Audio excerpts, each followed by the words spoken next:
In today's interview, we are having Tingzi Liu from Love Bonito. Yes, it's Love Bonito. You guys are hearing the correct word. I know it's very fascinating brand. And by the introduction, Tingzi Liu, she is VP Design and Development at Love Bonito.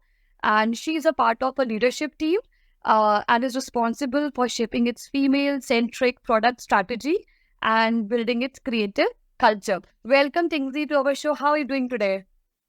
I'm very good. How are you? Yeah, I'm good. All good Thank you today. so much for having me. I think very excited to share a little bit more about Love Bonito as well. Yeah, Tingzi, first of all, congratulations because Love Bonito is celebrating its 13th anniversary. I follow a lot of posts, a lot of content of Love Bonito, and this struck into my mind, yeah, because it's celebrating its 13th anniversary, and you have come up with a lot of iconic styles in the market. So we'll discuss this also in detail in middle of our the chat conversation we are having. So before that, things you are having very great, the milestone. You have achieved a lot of milestone in your life. So can you please share a brief overview of your career journey leading up to your current position as the VP of Design and Development at Love Bonito? Yeah, sure. So I started my fashion career in London. I went to Central St. Martin's, which is a fashion school that has produced a lot of alumni within the fashion industry. I think from Alexander McQueen, Phoebe Philo at Celine, to even more closer to home, someone like Han Zhong from Malaysia who founded Self Portrait. So I think I really began my career there in the luxury houses in like Dior, Celine, really seeing how heritage brands were created and how you even make them more modern nowadays. And I think I was in the UK for about 7 or 8 years when I was really thinking about what was my next step. I'm born and raised in Singapore, so I think I was really looking back to Asia to kind of see what was happening out there. I think I've always been very fascinated with the startup world, how you can really create new things. I think really test new concepts very quickly. And I think Singapore and Asia is really that hub for it. I think a lot of amazing businesses were being built out of that area. So that's kind of how I made my way back to Singapore. And I think when I connected with our co-founder, Rach, as well as Dion, I was very fascinated with what they were trying to build. And I think that's my journey in a snippet at how I ended up at Love Bonito. And it's been 5 years since building the brand, and I think really trying to grow our assortment and product as we go international.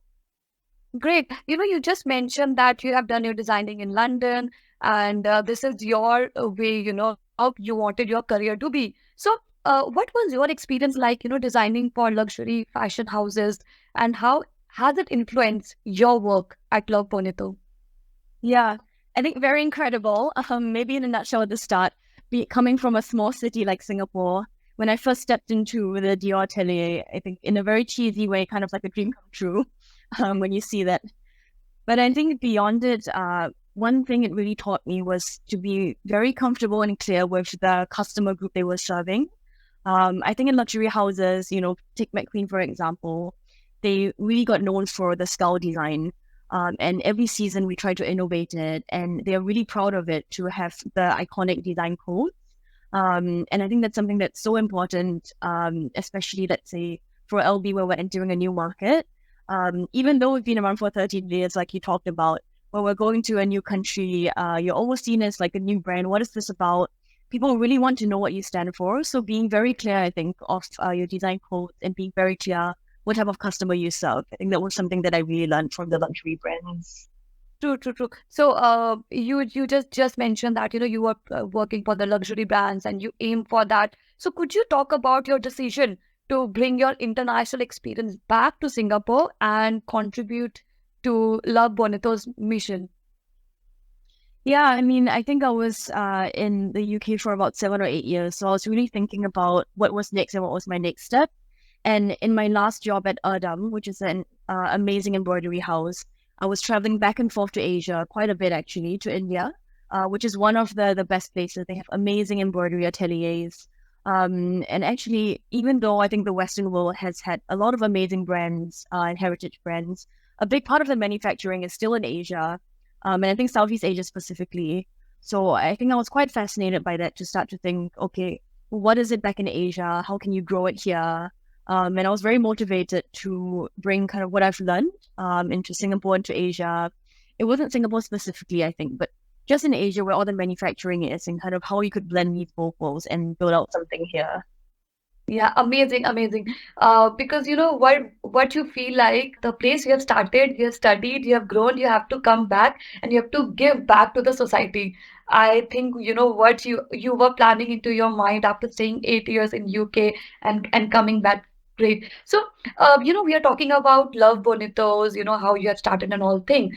So, how has Love Bonitos distinct design thinking, you know, specifically concerning fit, material, and color evolved over the years in response to changing preferences in Asian women? Because there are a lot of you know, fashion sense, some you know, the spring, winter, autumn. So how has all these evolved? How are you planning for all these changes? Yeah, I mean, I think you talk about the changing preferences of Asian women, and Yeah. I'm sure you feel it, and me as well.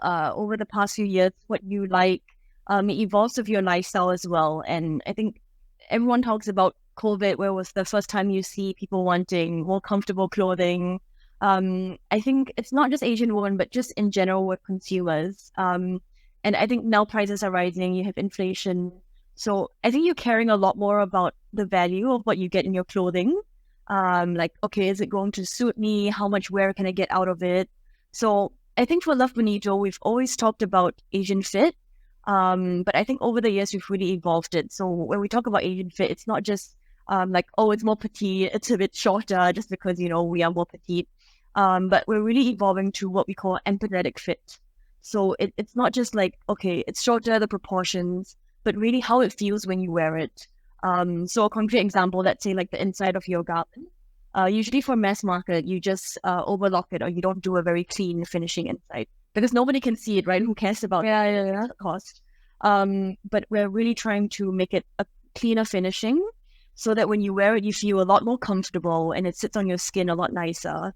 So I think those are the ways that we're trying to evolve the garment in an empathetic fit, what we call it, so that when you feel and you fit on it, you almost feel like it fits you a lot more comfortably. And I think with that, you appreciate the garment a lot more.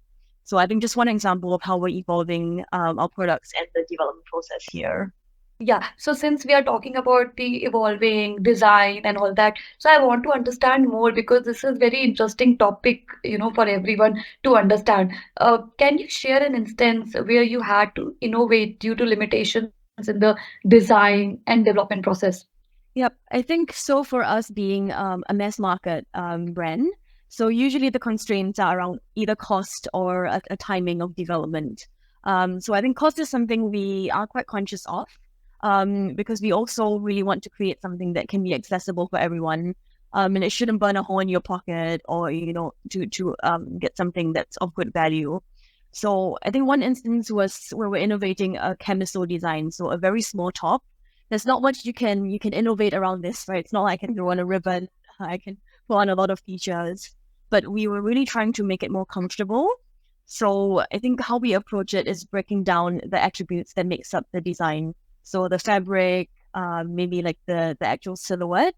And we were looking at the material and seeing that it had stretched either horizontally or vertically. And we realized that horizontally, it was a lot more stretchy. And so we changed the way that we cut the pattern. And in the end, it was a lot more comfortable. I think previously we had customers saying, oh my God, I feel like it's like ripping off a sports bra. I can't wait to take it out. But in that sense, we kept the same fabric cost, just changing the way we cut it. And those are small ways we tried to improve the design and using the constraint almost as a method and guiding for innovating around the product.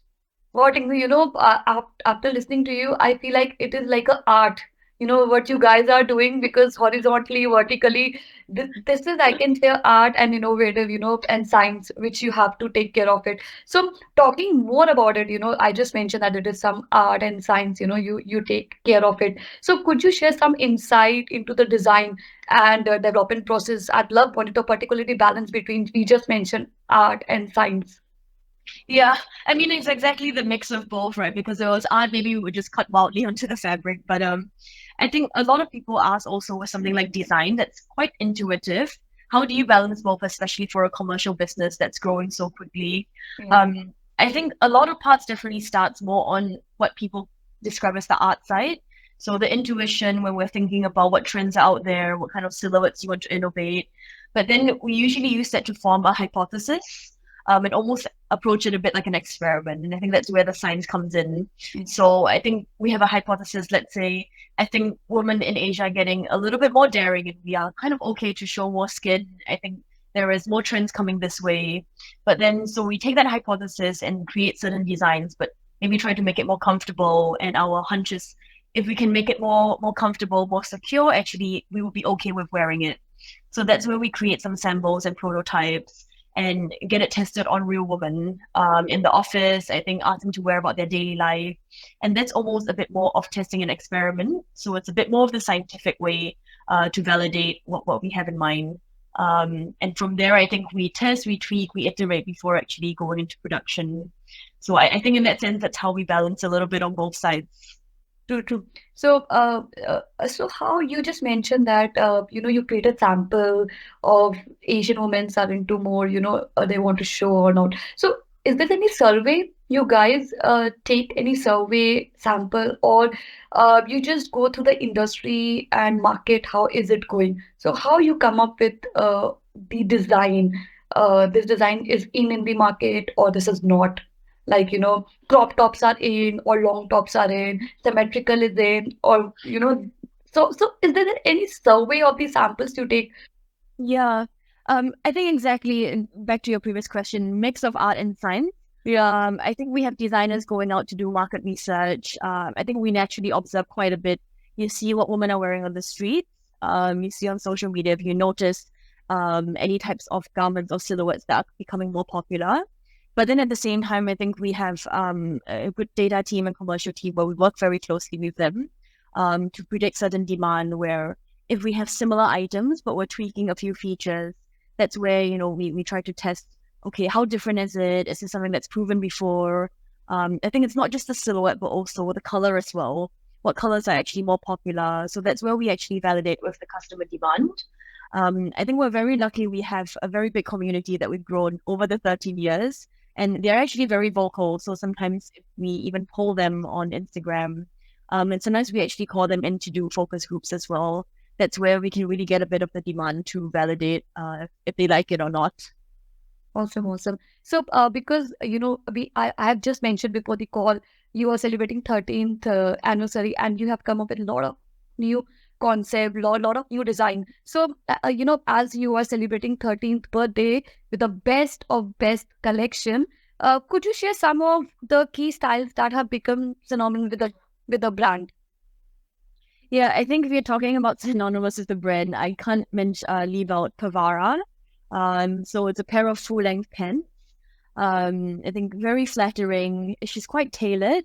So I think at first glance, some people are like, oh, maybe it's too tailored. It wouldn't flatter me. But she's one of the best sellers after many, many years. I think a lot of women, the moment they wear it, they're like, oh my goodness, it's so flattering. My legs look so long. And I think she's very good for work, even after dinner drinks, that kind of brought to bar situation. And then the other one would be the Kaleni. Her nickname is the Goddess, that we call her in the office. I think simply because how she will make you feel and look.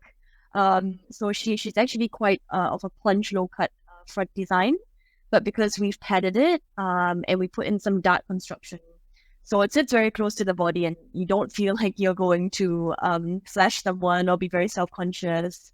And because she's quite a flowy skirt, so it doesn't hug your body as well. We kind of nickname it like buffet friendly, where you can really eat and feel very comfortable. And I think that's something that's very important for us women. Like, you don't just want to look good, it's very important you can feel good as well and feel like you can move around for the night. True, true. I'll definitely check out this collection for sure. So finally, we have talked about a brand, how you came towards a brand, and you went to UK. So as a successful woman in the fashion industry, what advice would you give to aspiring fashion designers, especially to those who aim to empower a woman through their designs? I think it's very important to really try a lot of things in the early career. I think in Asia, actually, we're very good at almost converging, working towards one goal, perfecting what you want to be. But at the early stage, you really have no idea what's out there. Even you might think you like something, but it's very different when you finally do it. So to not be afraid of trying many different things. And I think actually the process is equally, if not even more important than the outcome. I think it's something quite hard to unlearn in the Asian context in that sense, where it's results driven. What did you produce? But I think enjoying the whole process and how you got there, I think that's the most important part. So to enjoy it all, and I think don't be afraid to try different things to figure out what you like, what you're good at, and then ideally you can find the best of both. Nice, nice. Yeah, I truly believe, what you have said, because a lot of trials, hit and trials, you have to go through it. Then only you'll get to know, what you are good at it. Awesome, awesome takeaway, Tingzi. And thank you so much for today's time. I hope our viewership has, got a lot of learnings, takeaways from this session today. And please, all of you, please go and check the latest collection from Love Bonito. I'm sure they are really comfortable, as Tingzi just mentioned, that they're comfortable and you will feel good. You will feel good after wearing it. And Tingzi, last word for our audience, if you want to add on anything from your side. Yeah, thanks so much for having me, Kamal. I think what you are doing also with the platform is amazing. Giving a profile to the businesses and really appreciate, I think, giving a platform and really listening to what your readers want. Thank you so much, Tingzi. You have a good day.